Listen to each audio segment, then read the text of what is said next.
जल जीवन का आधार है। राजस्थान में पिछले कई दशकों से जल की उपलब्धता और गुणवत्ता एक चुनौती उभरकर सामने आई है। 15 अगस्त 2019 को शुरू हुआ जल जीवन मिशन इसी उद्देश्य के साथ ग्रामीण घरों को हर घर जल बनाने का लक्ष्य 2024 तक प्राप्त करने की मंशा रखता है। आज प्रदेश में यह कार्य तेजी से प्रगति में है। मिशन में गांव की आंतरिक पेयजल योजना से निरंतर प्रति व्यक्ति प्रतिदिन 55 लीटर गुणवत्तायुक्त आपूर्ति के वितरण के सुचारू क्रियान्वयन की नींव में सामुदायिक सहभागिता, पेयजल का वंचित और आखिरी छोर तक के समुदाय को समान रूप से वितरण, लिंग समावेशी दृष्टिकोण को अपनाया गया है। इसके साथ साथ प्रदेश के सभी स्कूल और आंगनबाड़ी में सुरक्षित पेयजल उपलब्ध करवाकर बच्चों का अच्छा स्वास्थ्य सुनिश्चित करना है।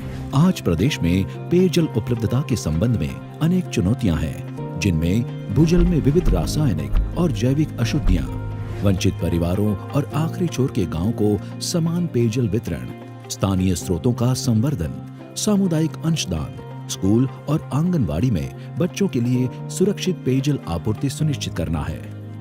राज्य के सभी जिलों में भूजल में विविध रासायनिक अशुद्धियां जैसे कि खारापन, फ्लोराइड, क्लोराइड, नाइट्रेट आदि शामिल है।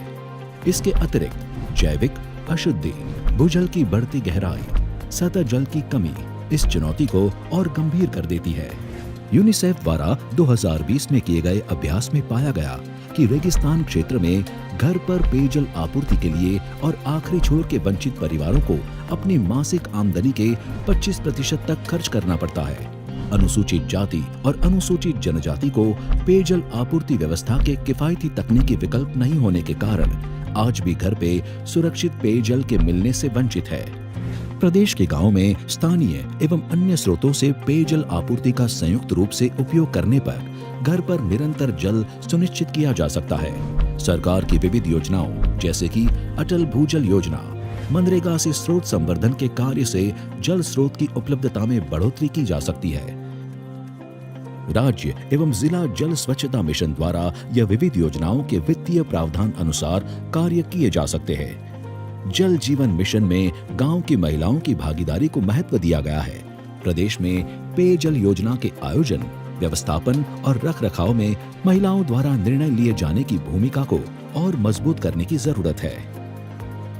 मिशन के क्रियान्वयन में सामुदायिक अंशदान, सामुदायिक सहभागिता का एक मानक है। इसे सुनिश्चित करने के लिए योजनाओं को मांग आधारित अनुमोदित करना अनिवार्य है।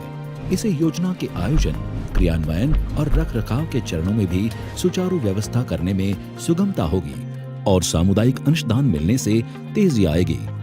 प्रदेश की सारी शाला और आंगनबाड़ी में सुरक्षित पेयजल आपूर्ति सुनिश्चित करना अनिवार्य है। इसमें कार्य प्रगति में है, लेकिन 100% लक्ष्य को हासिल करना अभी शेष है। इस कार्य को पूरा करने के लिए विभागीय समन्वय बहुत जरूरी है। अंत में जल जीवन मिशन के क्रियान्वयन में न केवल घर पर क्रियाशील नल कनेक्शन के भौतिक लक्ष्य हासिल करने का उद्देश्य है, बल्कि व्यापक प्रचार प्रसार से मांग आधारित गांव में गुणवत्ता युक्त आंतरिक पेयजल वितरण सुनिश्चित करना है। महिलाओं की भागीदारी एवं आखिरी छोर के वंचित परिवारों को पेयजल पर्याप्त मात्रा में मिल सके, इसके लिए सुचारू व्यवस्थापन महत्वपूर्ण है। समुदाय का योजना के प्रति स्वामित्व भाव और सुरक्षित पेयजल आपूर्ति से बच्चों और महिलाओं के स्वास्थ्य और जीवन में सुधार करके जल जीवन मिशन के उद्देश्यों को सार्थक करता है।